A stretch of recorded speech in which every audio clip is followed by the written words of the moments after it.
So we have a question from Jesse, and this one is, well, I would say it's pretty much medical intervention, but there's some points here that I think are worthy of all of us to listen to.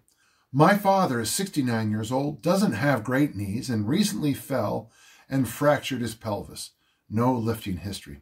You know, and this is just a good reminder to all of us about the importance of groundwork, the importance of learning to fall, the importance of, boy, I tell you, when I train people, I love them to get up and down the ground as much as they can. That's why we do the original strength moves between just about every set of everything. Get up and down, get up and down. He has been told the tendons and ligaments in the area have stretched, and once it heals, to begin strengthening the area to tighten the tendons and ligaments up, which is really interesting. The word that he has stretched out tendons and ligaments, that is, I mean, that's an interesting thing to hear.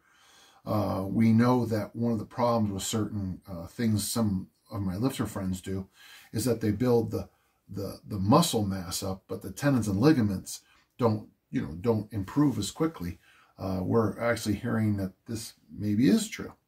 What would you suggest once he's cleared the lift a bit for overall strength as he ages, knowing his knees aren't great and squatting is tough and his recent pelvis fracture?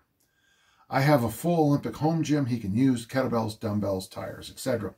Well, Jesse, good for you, and thanks for being there for your dad. The truth is, I would prefer he go to a normal gym with machines for a while.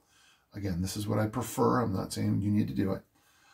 As I think if he can just get on things like the leg press, the leg curl, the leg extension, I know none of these are perfect. Upper body push, upper body pull, both horizontal and vertical. Just for the safety and the stability that you get from machines. Now, they're certainly not optimal.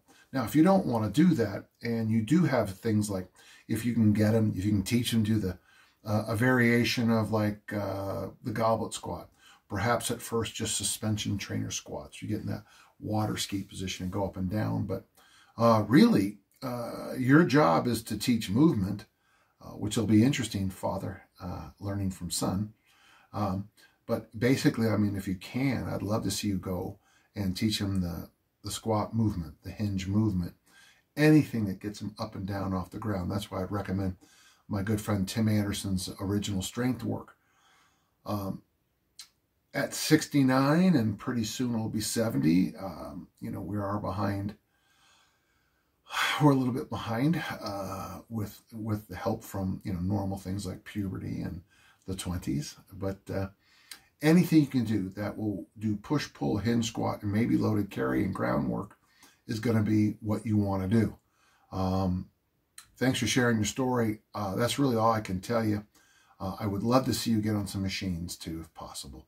Thank you, Jesse. That's a good question.